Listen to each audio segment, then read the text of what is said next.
Top Cat 100 in the building. It's the Real Field TV. You already know what it is with me. Now, we want to talk about Top Cat 100. We don't want to talk about Ludacris. Now, we know about the ongoing thing back in the day with him being up on Young Buck's album and his record, Stomp. And T.I. and Ludacris traded verses with each other, had indifferences. And, you know, T.I.'s assistant comes forward nowadays and he wants to clear the business about a story that was never told about DTP versus T.I. You know, an actual scuffle went down. So now we're going to let him explain it and stuff like that. I just want to come up here and explain what y'all about to see. Because we know that if T.I. had heard Ludacris' verse, had he said before, it would have been a different verse. You know, but Ludacris laid his verse when T.I. already laid his verse. You know what I'm saying? But, I mean, I don't understand the situation, but we understand more today because guess what? T.I.'s assistant is about to tell it all. And he mentions 2 Chainz in the situation and everything. And he mentioned 2 Chainz being on the floor, everybody being on the floor and all this and that. I mean, y'all go ahead on and y'all listen and y'all take it for what it's worth. All I know is that this could have been a battle of the century had they kept going at each other.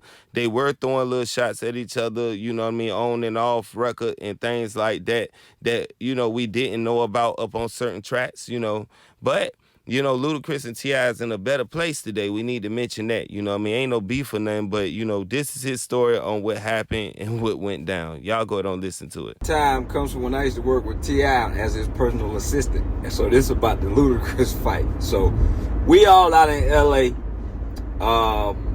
At the hotel chilling. We hear about an industry party going on in Hollywood. You know what I mean? So at this time, Ludacris had dropped that verse on that Young Buck song. You know, he say, "Please stay off the TIP," which was a hard verse, by the way. But anyway, he had dropped that verse, so Tip had been in his feelings about that shit for a couple weeks. You know, they just kind of going back and forth, you know, whoop-de-whoop. But, you know, Ludacris, as a former radio personality, I didn't think no gangster shit would pop off. But anyway, we at the party. We all dressed up. Everybody dressed up. You got your Clyde Davises. You got your industry big wigs in there. A lot of people from Atlantic. A lot of Tips, management, and you know upper management. The Julie Greenwalds. They was in there. So Ludacris and them comes in. No, Ludacris ain't there. Ludacris ain't there. It's 2 Chainz, Shaka Zulu, which was Ludacris's manager, and I think he used to run Disturbing the Peace for a minute back in the day. They was there, like I-20, you know what I mean? Pretty much his crew. So, soon as Tip see these niggas, he just beelines over there because he looking for some fuckery, you know what I mean? And, man, I lock eyes with a couple of people from my entourage, so we kind of get near just in case something jump off. Next thing you know, I see Tip put his arm around Shaka like he was having a private conversation. And Shaka Zulu say, "Oh, nigga, you ain't nothing but a rapper." But next thing you know, Tip 2-piece that nigga, bro. They went to the floor. So then, like, it just was like a little scuffle, you know. I think 2 Chainz and was trying to break it up, but I know 2 Chainz ended up on the ground. And I ain't gonna lie, man, I'm a 2 Chainz fan, but I got me a little kick in, you know what I mean?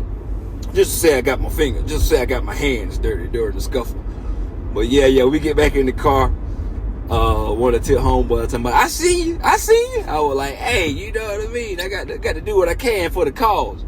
But what was so funny, after that, we get back to the hotel. Tip calling all these Rolling 60 Crip members and shit, calling all these people in L.A. like some gangster shit was just finna go down. I'm like, bro, this still a rapper, dog. And nothing else ever happened after that incident. But to make a long story short, Tip did whoop Shaka Zulu ass though. Yeah, he lumped him up quick, but it's just like pop, pop, pop, pop, pop, pop on the ground.